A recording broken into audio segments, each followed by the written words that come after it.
Sir coffee తెచ్చాను sir.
Karthik, ఏమైందిరా? ఎందుకంత కోపంగా ఉన్నావు? రాధిక కనపడకుండా పోవడానికి నేనే కారణం అంట. పల్లవిని హత్య చేసిన నేరం నుంచి నేను తప్పించుకోవడానికి ఆ నేరాన్ని రాధిక మీదకి నెట్టేసి నేనే రాధికని మాయం చేశానంట. ఆ ఆరోపణల మీద త్వరలో నన్ను సస్పెండ్ చేస్తారంట.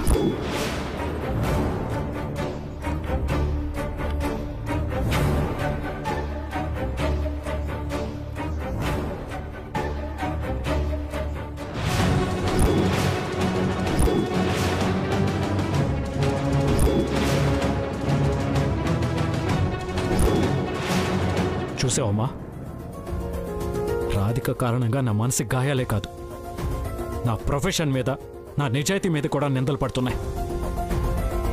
ఆ రాధిక వల్ల నా ప్రాణానికి ప్రాణమైన పల్లవి దూరం అయింది. ఇప్పుడు నాకు ఇష్టమైన యూనిఫామ్ దూరం అవుతుంది.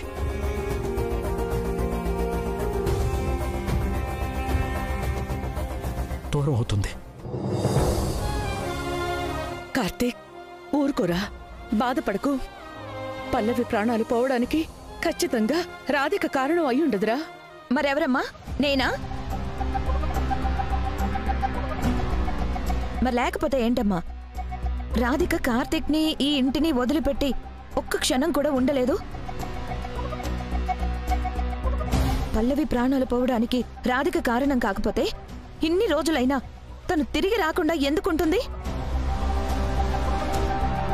ఎన్ని రోజులైనా రాధిక ఆచూకీ తెలియకపోవడం వెనక ఏదో బలమైన కారణం ఉందని నాకనిపిస్తోంది.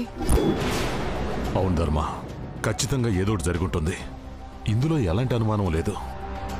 కానీ రాధిక తిరిగొస్తేనే ఈ సమస్యలన్నిటికీ ఓ పరిష్కారం దొరికేది. తెలుస్తుందండి, రాధిక ఆచూకీ తప్పకుండా తెలుస్తుంది. ఆ అమ్మవారు ఏదో ఒక విధంగా రాధిక ఆచూకీ తెలుసుకునేలా చేస్తుంది.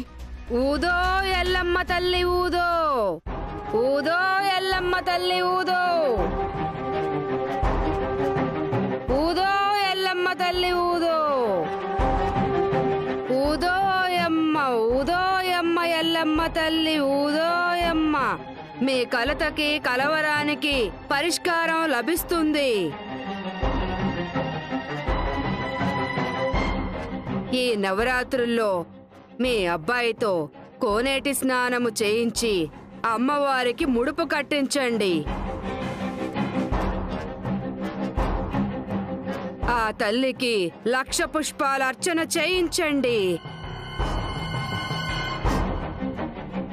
మీరు వెతుకుతున్న మనిషి మీకు కనిపించేలా ఆ అమ్మ మీకు దారి చూపిస్తుంది. ఊదో ఎల్లమ్మ తల్లి ఊదో, ఊదో ఎల్లమ్మ తల్లి ఊదో.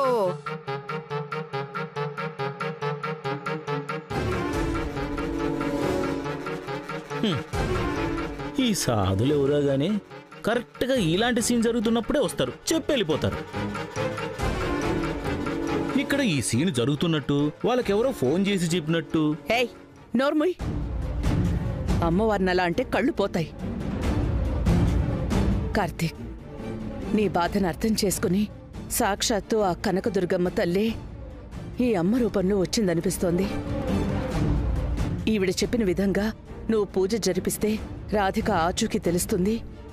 ఏమంటావ్? నా పల్లవి పోయినప్పుడే నాకు దేవుడి మీద నమ్మకం పోయిందమ్మా.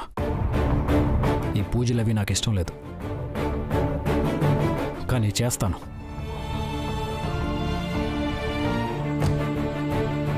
రాధిక కనిపించడం కోసం కాదు, తన్ని పట్టుకుని సెల్లు వేయటానికి.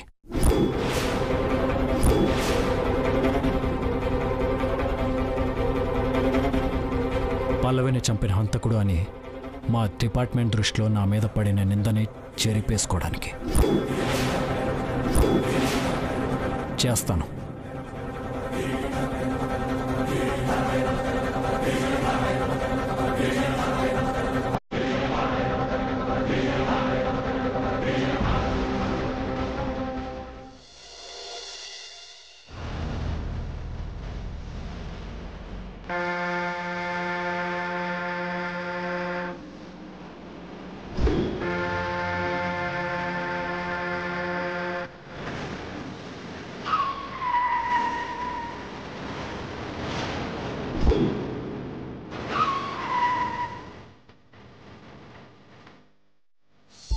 యాక్సిడెంట్లో మీ ఫేస్కి బాగా దెబ్బలు తగిలాయి. మీ ఫేస్ గుర్తుపట్టలేనంత డ్యామేజ్ అయిపోయింది. సో మీ ఫేస్కి ప్లాస్టిక్ సర్జరీ చేశాం. వాట్? నాకు ప్లాస్టిక్ సర్జరీనా?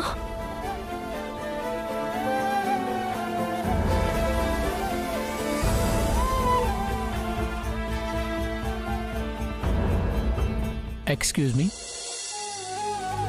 ఈరోజు మిమ్మల్ని డిశ్చార్జ్ చేస్తున్నాం. ఏంటి డిశ్చార్జా? అవునండి, కాసేపట్లో డిశ్చార్జ్కి సంబంధించిన ఫార్మాలిటీస్ కంప్లీట్ చేస్తాం. ఈలోగా మిమ్మల్ని తీసుకెళ్ళడానికి మీ వాళ్ళని రమ్మని కవర్ చేయండి.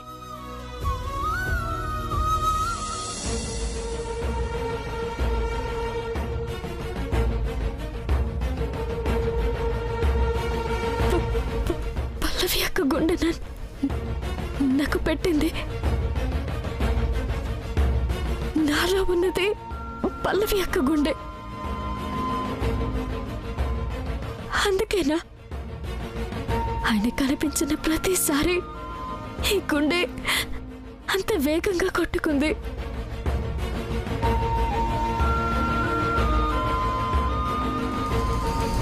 ప్రస్తుతం నీ ముందున్నవి రెండే దారులు.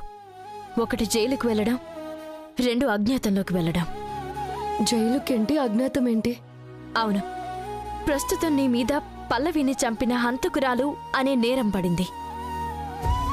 మరిప్పుడు నువ్వు ఇంటికి వెళ్తే మీ ఆయన నిన్ను ఇంటికి రానిస్తాడా? నిన్ను అరెస్ట్ చేసి జైలుకి తీసుకెళ్తాడు. అప్పుడు నువ్వు చెయ్యని నేరానికి జీవితాంతం జైల్లో మగ్గిపోవాల్సిందే తప్ప నువ్వు నిర్దోషువని నిరూపించుకునే అవకాశం కూడా నీకుండదు. పోనీ పుట్టింటికి వెళ్తే నేరం చేసిన నిన్ను దాచిపెట్టారని నిందని మీ వాళ్ళు మోయాల్సొస్తుంది. నీ భర్త నీకు మామూలుగానే బాధ్యస్థానం ఇవ్వలేదు. అలాంటిది తన దృష్టిలో హంతకురాలుగా ముద్రపడిన నిన్ను ఎలా చూస్తాడో, నీకెలాంటి స్థానం ఇస్తాడో నువ్వే ఆలోచించుకో. నా గమ్యం, నా లక్ష్యం నాకు అర్థమైంది. ముందు నేను నిర్దోషినని నిరూపించుకోవాలి. ఆ తర్వాత ఆయన మనసులో స్థానం సంపాదించుకోవాలి. ప్రస్తుతం నువ్వు నిర్దోషివని నిరూపించుకునేంత వరకు అజ్ఞాతవాసం ఒక్కటే మార్గం.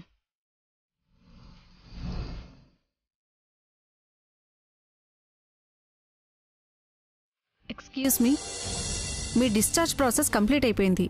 మీ వాళ్ళు వచ్చారండి? రారు. రారా అంటే? నాకెవరూ లేరు. మరి మీరు ఎక్కడికి వెళ్తారు? ప్రస్తుతం నా పరిస్థితి సాలెగూడులా గందరగోళంగా ఉంది. కొత్తగా మొదలు పెట్టాల్సిన ప్రయాణం. గమ్యం తెలుసు, లక్ష్యం తెలుసు, కానీ మొదటి అడుగు ఎక్కడి నుంచి ఎక్కడికి వేయాలో తెలియడం లేదు. మీరు చెప్పకపోయినా ఏదో ఒక పెద్ద సమస్యలో ఉన్నారని నాకు అర్థమవుతుంది. ఆ సమస్య పరిష్కారం అయ్యేంత వరకు మీరొక చోటు ఉండొచ్చు. మీకెలాంటి అభ్యంతరం లేకపోతే మిమ్మల్ని అక్కడికి నేను తీసుకెళ్తాను. అలాగే.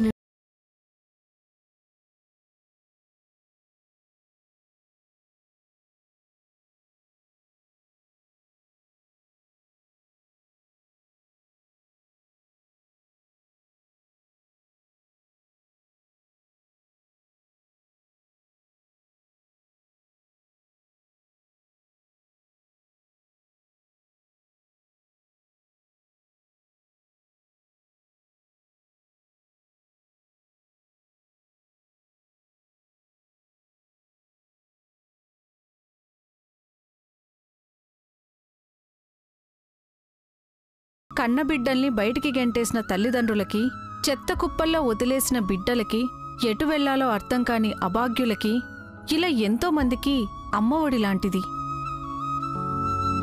ఈ అమ్మఒడిలో మీరెన్ని రోజులు కావాలంటే అన్ని రోజులుండొచ్చు. పెద్దవాళ్ళకి సేవ చేసుకుంటూ, పిల్లలకి చదువు చెప్పుకుంటూ ఇలా ఏదో ఒకటి చెయ్యొచ్చు. ఇక్కడ మిమ్మల్ని ఎవ్వరూ ప్రశ్నించరు. మీరు ఎవరు, ఏంటి అని ఎవ్వరూ అడగరు. మీరిప్పటి వరకు చూసిన సౌకర్యాలు మీకిక్కడ ఉండకపోవచ్చు. మీకు అభ్యంతరం లేకపోతే మీరిక్కడ ఉండొచ్చు. ప్రస్తుతం నాకు సౌకర్యాల కంటే నిలబడ్డానికి చోటు అవసరమండి. చీకట్లో నుంచి వెలుగులోకి అడుగు వేయడానికి నాకిప్పుడో కొత్త ఆధారం అవసరం. అలాంటి ఆధారం చూపించినందుకు చాలా థ్యాంక్స్ అండి. మీ ప్రయత్నం గెలవాలని కోరుకుంటున్నాను. All the best.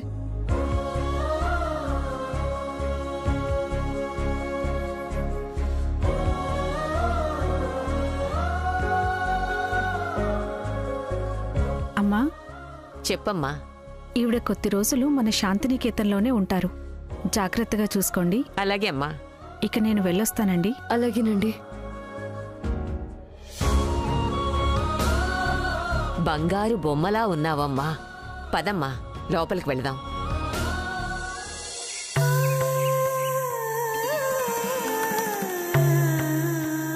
Back police. ఏంటమ్మా? మరేమో ఈరోజు మనం గుడిలో పూజ చేస్తే రాధిక తప్పకుండా వస్తుందని ఆ అమ్మవారు చెప్పారు కదా.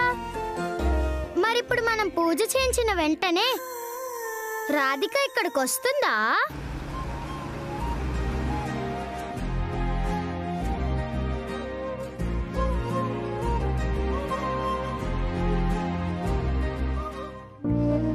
ఇంతవరకు ఆ దేవుణ్ణి ఏదీ అడగలేదమ్మా. కానీ మొట్టమొదటిసారి అడగబోతున్నాను, రాధికని కనిపించేలా చేయమని. ఇప్పటివరకు తను నిర్దోషం నిరూపించుకోవడానికి తిరిగి వస్తే బాగుండని కోరుకున్నాను. కానీ ఇప్పుడు నేను నిర్దోషం నిరూపించుకోవడానికి, నేరం చేసిన తను శిక్ష అనుభవించడానికి తిరిగి రావాలని కోరుకుంటున్నాను.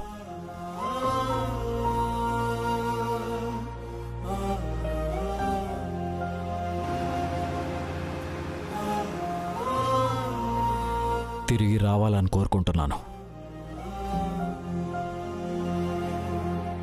కార్తీక్, పల్లవి ప్రాణాలు పోవడానికి నువ్వే కారణమని మీ డిపార్ట్మెంట్ నిన్ను నిందిస్తోందన్న బాధలో నువ్విలా మాట్లాడుతున్నావు. నీ కోపంలోనూ బాధలోనూ అర్థం ఉందిరా. కానీ నిందకి నిజానికి చాలా తేడా ఉంది. రాధికకి ప్రాణాలు పోయడమే తప్ప ప్రాణాలు తీయటం రాదురా.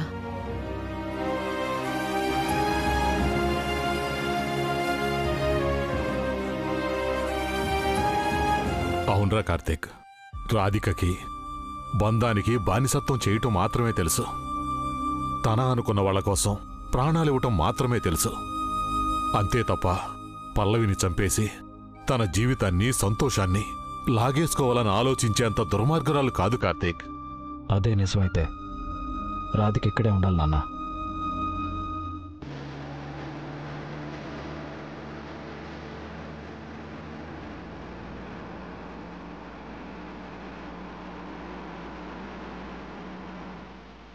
తను ఆ నేరం చేయలేదని బలంగా మాట్లాడాలి, నిరూపించుకోవడానికి ప్రయత్నించాలి.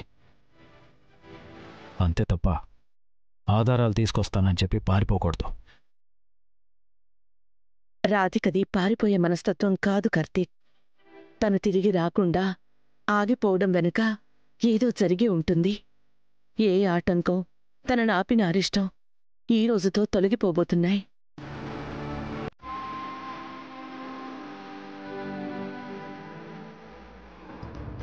ఇప్పటి వరకు ఆ ఎల్లమ్మ చెప్పిన ప్రతిదీ మన జీవితంలో జరిగి తీరుతోంది. ఆవిడ చెప్పినట్టే నువ్వు కోనేటి స్నానం చేసి అమ్మవారికి ముడుపు కట్టి 1,00,000 పుష్పార్చన చేస్తే రాధిక ఖచ్చితంగా వచ్చి తీరుతుంది.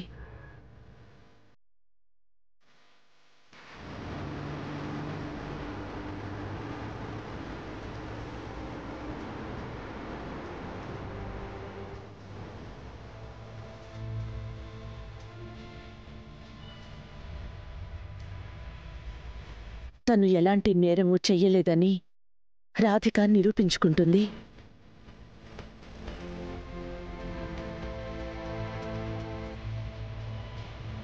నాకీ అమ్మవారి మీద, ఆ అమ్మ మాట మీద నమ్మకం ఉంది. ఆ నమ్మకం నిజమై తీరుతుందిరా.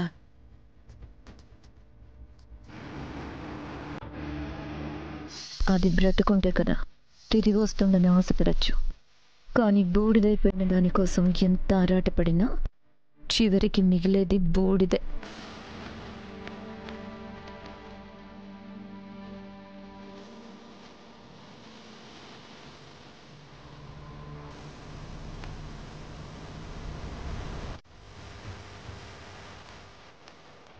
ఏయ్, నీవందరం అక్కడుంటే నువ్విక్కడేం వెతుకుతున్నావు?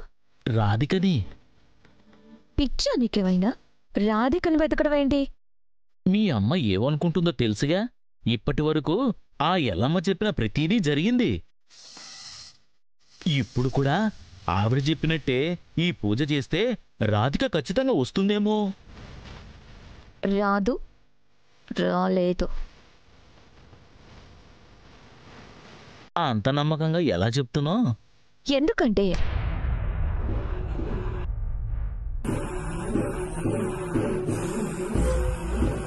చెప్పు సకలా. ఎందుకంటే దానిమీద పల్లవిని చంపిన హంతకురాలు అనే నేరం పడింది కదా, ఆ భయంతో రాదని చెప్పానులే.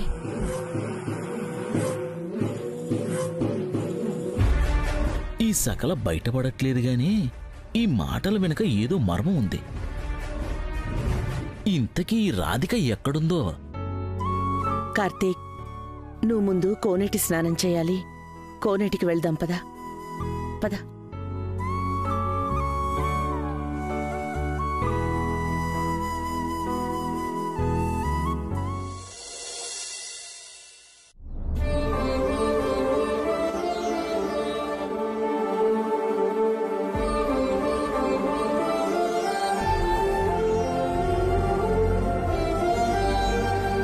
దేవుడంటే చాలా చాలా గుడ్డంట కదా. నువ్వు అందరికీ హెల్ప్ చేస్తావంట కదా. మరి నేను రాధిక కోసం రోజు ఏడుస్తున్నాను కదా. మరి రాధికని నా కోసం వచ్చేలా నాకు హెల్ప్ చేయవా ప్లీజ్? రాధిక వస్తే నేను నీకు బోల్డెన్ చాక్లెట్స్ ఇస్తాను, ఓకేనా? రాధిక వస్తుంది కదా, తప్పకుండా వస్తుంది కదా.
వస్తున్నా